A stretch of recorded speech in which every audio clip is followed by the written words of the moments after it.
আমি তোমাকে মা আজকে লাস্ট বারের মতো জিজ্ঞাসা করছি, তুমি আমাকে বিয়ে দেবা কি দেবা না?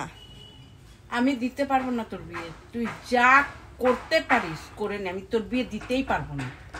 আমাকে বিয়েটা দিয়ে দাও, আমি ভালো কথা বলছি, আমার আর ভালো লাগছে না। আমি তোর বিয়ে আমাকে বিয়ে দিয়ে দাও। না না পারবো না, বিয়েটা দেবা দিয়ে কি আমি ঝামেলা? এই যে আমার বয়স হয়ে গেছে, এই যে শান্তিতে খাচ্ছিস, শান্তিতে আমার খাবার জুটবে না।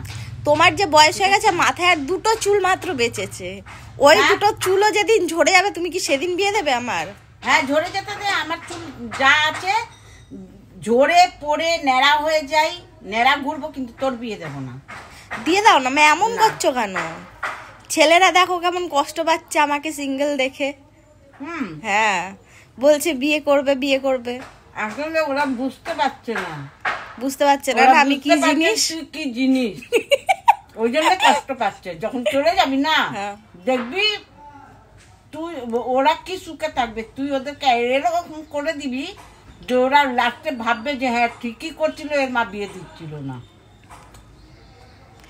ওইসব কথা বাদ দাও, তাহলে তুমি একটা কাজ করো। আচ্ছা আমার যদি বিয়ে দাও তুমি টাকা দহেজ দেবা? আমি দহেজ নেব।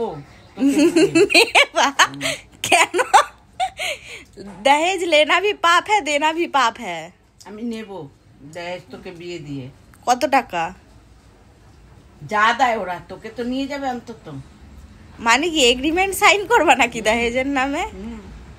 কিন্তু হ্যাঁ রিটার্ন আমি নেব না, এটা লিখেই দেব, রিটার্ন জিনিস নেব না। ইস, চাইনা মাল রিটার্ন হবে না।